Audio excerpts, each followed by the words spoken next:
Israel ಮೇಲೆ Iran ಪ್ರತೀಕಾರದ ಕ್ಷಿಪಣಿ ದಾಳಿಯನ್ನ ಮಾಡಿದೆ. ಇಸ್ರೇಲ್ನ ಮೈಕ್ರೋಸಾಫ್ಟ್ ಕಚೇರಿ ಮೇಲೆ ಇರಾನ್ ದಾಳಿ ಮಾಡಿದೆ. ಯಾವ ಇಸ್ರೇಲ್ ತನ್ನ ಐರನ್ ಡೋಮ್ ಬಗ್ಗೆ ಬಹಳ ವಿಶ್ವಾಸ ಇಟ್ಕೊಂಡು ನಮ್ಮದು ಅಭೇದ್ಯ ಕೋಟೆ ಅಂತ ಮಾತಾಡ್ತಾ ಇತ್ತು.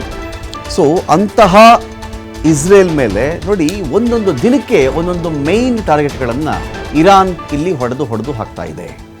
ಇನ್ನೆಲ್ಲ ಹಾಸ್ಪಿಟಲ್ ಬಗ್ಗೆ ಮಾತಾಡಿದ್ವಿ ನಾವು. 1000 ಹಾಸಿಗೆಗಳ ಆಸ್ಪತ್ರೆಯನ್ನೇ ಇರಾನ್ನ ಸೂಪರ್ಸಾನಿಕ್ ಕ್ಷಿಪಣಿಯೊಂದು ಇಸ್ರೇಲಲ್ಲಿ ಹಾಳು ಮಾಡಿತು. ಇವತ್ತು ನೋಡಿದ್ರೆ ಇಸ್ರೇಲಲ್ಲಿ ಮೈಕ್ರೋಸಾಫ್ಟ್ ಕಚೇರಿ. ಇಸ್ರೇಲ್ಗೆ ಏನು ಹೇಳ್ತಾರೆ ಅಂದರೆ ಅದು ಜಗತ್ತಿನ ಬ್ರೈನ್ ಅನ್ನೋ ಥರ ಮಾತಾಡ್ತಾರೆ.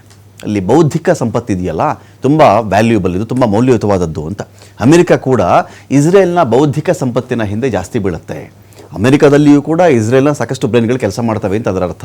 ಅಂಥ ಇಸ್ರೇಲ್ನಲ್ಲಿ ಮೈಕ್ರೋಸಾಫ್ಟ್ ಕಚೇರಿನೇ ಒಂದು ಕಡೆ ಧ್ವಂಸವಾಗಿದೆ ಇವತ್ತು ಇರಾನ್ ದಾಳಿಯಲ್ಲಿ. ಇಸ್ರೇಲ್ನ 6 ಜನರಿಗೆ ಈ ಟೈಮಲ್ಲಿ ಗಾಯ ಆಗಿದೆ. ಅಲ್ಲಿ ಬಿರ್ಷೆಬಾ ನಗರದಲ್ಲಿರತಕ್ಕಂಥ ಮೈಕ್ರೋಸಾಫ್ಟ್ನ ಕಚೇರಿ ಇದು. ಕಚೇರಿ ಬಳಿ ಇದ್ದಂಥ ಹಲವಾರು ಕಾರುಗಳು ಸುಟ್ಟು ಭಸ್ಮ ಆಗಿಬಿಟ್ಟಿದೆ. ಇಲ್ಲಿ ಮೈಕ್ರೋಸಾಫ್ಟ್ ಕಚೇರಿ ಹತ್ತಿರದಲ್ಲೇ ಇರತಕ್ಕಂಥ ಮನೆಗಳಿಗೂ ಕೂಡ ಹಾನಿಯಾಗಿದೆ. ನಿನ್ನೆ ಬಿರ್ಷೆಬಾದ ಆಸ್ಪತ್ರೆಯ ಮೇಲೆ ದಾಳಿ ಮಾಡಿದ್ದು ಇರಾನ್.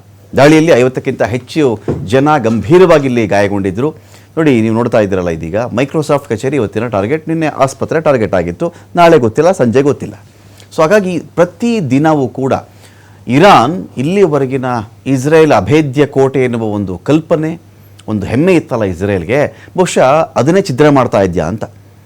ಆ ಒಂದು ಐರನ್ ಡೋಮ್ ಅಥವಾ ಐರನ್ ಬೀಮ್ ಇಸ್ರೇಲ್ ರಕ್ಷಣೆ ಮಾಡುವುದೇ ನಿಜವಾಗಿದ್ದಿದ್ದರೆ ಈ ಥರ ಕ್ಷಿಪಣಿಗಳ ದಾಳಿ ಆಗಬಾರ್ದಾಗಿತ್ತೇನೋ ಗೊತ್ತಿಲ್ಲ. ಇರಾನ್ ಪ್ರಿಸೈಸ್ ಅಟ್ಯಾಕನ್ನು ಮಾಡ್ತಾ ಇದೆ. ಒಮ್ಮೆ ಮೈಕ್ರೋಸಾಫ್ಟ್ಗೆ ಹೊಡಿತಾರೆ, ಒಮ್ಮೆ ಆಸ್ಪತ್ರೆಗೆ ಹೊಡಿತಾರೆ, ನೆಕ್ಸ್ಟ್ ಗೊತ್ತಿಲ್ಲ. At the same time Israel ಕೂಡ ಏನು ಕಡಿಮೆ ಅಲ್ಲ. ಇಲ್ಲಿವರೆಗೆ ಇರಾನ್ನ ಯಾವೆಲ್ಲ ಈ ಪರಮಾಣು ಸಂಗ್ರಹಾಗಾರಗಳು ಅಂತ ಕರೆಯಲಾಗ್ತಾ ಇತ್ತೋ, ಒಂದು ಹಂತಕ್ಕೆ ಅವುಗಳಿಗೆ ಪೆಟ್ಟು ಕೊಟ್ಟಿದೆ ಇಸ್ರೇಲ್. ಇಸ್ರೇಲಲ್ಲಿ ಕಡಿಮೆ ಬ್ರೈನ್ಗಳಿಲ್ಲ. ಅಲ್ಲಿಯೂ ಕೂಡ ಸಾಕಷ್ಟು ಹೋರಾಟ ಮಾಡ್ತಕ್ಕಂಥ ಮನಸ್ಸುಗಳಿವೆ. ಮನೆಗೊಬ್ಬ ಸೈನಿಕ ಇರ್ತಾನಲ್ಲಿ, ಮನೆಗೊಬ್ಬ ಸೈನಿಕ ಬೇಕೋ ಬೇಡವೋ ಇರಲೇಬೇಕು. ಒಪ್ಕೊಳ್ತಾರೆ. ಕಾರಣ ಅವರ ಅಸ್ತಿತ್ವನೇ ಆಗಿದೆ. ಅವರು ಹೋರಾಡದೇ ಇದ್ರೆ ಆಗೋದೇ ಇಲ್ಲ ಇಸ್ರೇಲ್ನವ್ರಿಗೆ ಅಂತ ಹೇಳಿ. ಸೊ ಹೋರಾಟವೇ ಬದುಕಾಗಿರುತ್ತೆ. ಸುತ್ತಮುತ್ತ 6 ದೇಶಗಳ ಒಂದು ಗಡಿಯನ್ನು ಅವರು ಇಟ್ಕೊಂಡಿದ್ದಾರೆ. 6 ದೇಶಗಳಿವೆ ಸುತ್ತಲೂ ಕೂಡ. ಇರಾನ್ಗೆ 7 ದೇಶ ಇದೆ. ಸೊ ಹಾಗಾಗಿ 6 ಸುತ್ತಮುತ್ತ ಇವರೆಲ್ಲ ಯಹೂದಿಗಳು, ಅಂದರೆ ಎಲ್ಲ ಮುಸ್ಲಿಂ ರಾಷ್ಟ್ರಗಳು ಅಲ್ಲೊಂದು ಕಡೆ ಇವೆ. ಹಾಗಾಗಿ ಇಲ್ಲೇನಾಗ್ತಾ ಇದೆ ಅಂದರೆ ಅವರಿಂದ ರಕ್ಷಣೆ ಬೇಕು ಅಂತ ಬಂದಾಗ ಇವರು ತಮ್ಮ ಅಸ್ತಿತ್ವವನ್ನು, ಜೀವವನ್ನು ಪಣಕ್ಕಿಟ್ಟೇ ಇಲ್ಲಿ ಫೈಟ್ ಮಾಡಬೇಕಾಗತ್ತೆ. ಹಾಗಾಗಿ ಆ ಕೆಲಸವನ್ನು ಇಸ್ರೇಲ್ ನಿರಂತರವಾಗಿ ಮಾಡಿಕೊಂಡು ಬರ್ತಾ ಇದೆ. ಇವನ್ನು ಈಗ ನಮ್ಮ ಈ ಸ್ಟುಡಿಯೋದಲ್ಲಿ ಅಂತ ನಾವು ಚೆಕ್ ಮಾಡಿಕೊಂಡಾಗ ಇಸ್ರೇಲ್ಗೆ ಹೋಗಿ ಸಾಕಷ್ಟು ದಿನಗಳ ಕಾಲ ಅಲ್ಲಿ ತಂಗಿದ್ದು, ಇವರು ಹೋಗೋದಕ್ಕೂ ಯುದ್ಧ ಆಗತ್ತೆಯನ್ನು ಯಾವುದೇ ಅಂದಾಜು ಇವರಿಗೆ ಬೇಸಿಕಲಿ ಇರಲಿಲ್ಲ. ಆನಂತರ ಇದ್ದಕ್ಕಿದ್ದಂತೆ ಕ್ಷಿಪಣಿ ದಾಳಿ ಶುರುವಾದಾಗ ಏನಾಯಿತು ಅಂತ ಹೇಳಿದ್ರೆ, ಇವರಿಗೆ ನೆಕ್ಸ್ಟ್ ಕತೆ ಏನು, ನಮ್ಮದು ನಾವು ಯಾವತ್ತು ಬರ್ತೀವಿ ಅಂತ ಗೊತ್ತಿರಲಿಲ್ಲ. ಆ ಥರದವರು ಬಹಳಷ್ಟು ಜನ ನಮ್ಮ ಸ್ಟುಡಿಯೋಗೆ ಇದೀಗ ಬರ್ತಾ ಇದ್ದಾರೆ. ಇದೀಗ ಮೆಟಿಲ್ಡಾ ಡಿಸೋಜ ಅವರು ನಮ್ಮನ್ನು ಜಾಯ್ನ್ ಆಗಿದ್ದಾರೆ. ಅವ್ರನ್ನ ಮಾತಾಡಿಸ್ಬಿಡ್ತೀನಿ. ಮೊದಲಿಗೆ ಮೆಟಿಲ್ಡಾ ಡಿಸೋಜ ಅವರೇ, ಸ್ವಾಗತ ನಿಮಗೆ ಈ ಚರ್ಚೆಗೆ. ನಮಸ್ಕಾರ. ಓಕೆ, ಯಾವತ್ತು ಹೋಗಿದ್ರಿ ಮೆಟಿಲ್ಡಾ ಅವರೇ ನೀವು ಇಸ್ರೇಲ್ಗೆ? ಜೂನ್ ತಿಂಗಳಲ್ಲಿ 7ನೇ ತಾರೀಕು ಜೂನ್ಗೆ ನಮಗೆ ಬೆಂಗಳೂರಿಂದ BPAC ಅಂತ ಸಂಸ್ಥೆ, ಇದು ಬ್ಯಾಂಗ್ಳೂರ್ ಪೊಲಿಟಿಕಲ್ ಆಕ್ಷನ್ ಕಮಿಟಿ ಅಂತ, ಕಿರಣ್ ಮಜುಮ್ದಾರ್ ಶಾ ಅವರ ನೇತೃತ್ವದಲ್ಲಿ CO ಆಗಿದ್ದಾರೆ ನಮ್ಮ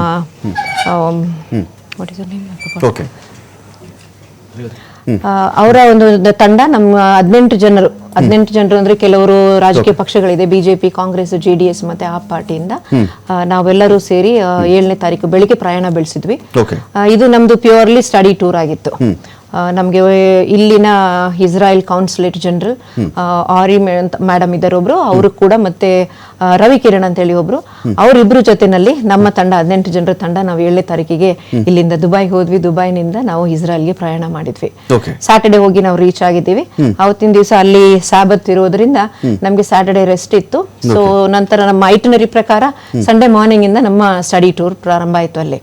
ಸೊ ಸಂಡೇ ಮಾರ್ನಿಂಗ್ ದಾಳಿಗೊಂದು 4-5 ದಿನ ಟೈಮ್ ಇತ್ತು ಅಂತ ಆಯ್ತು ಅಲ್ಲಿಗೆ ಲೆಕ್ಕದ ಪ್ರಕಾರ.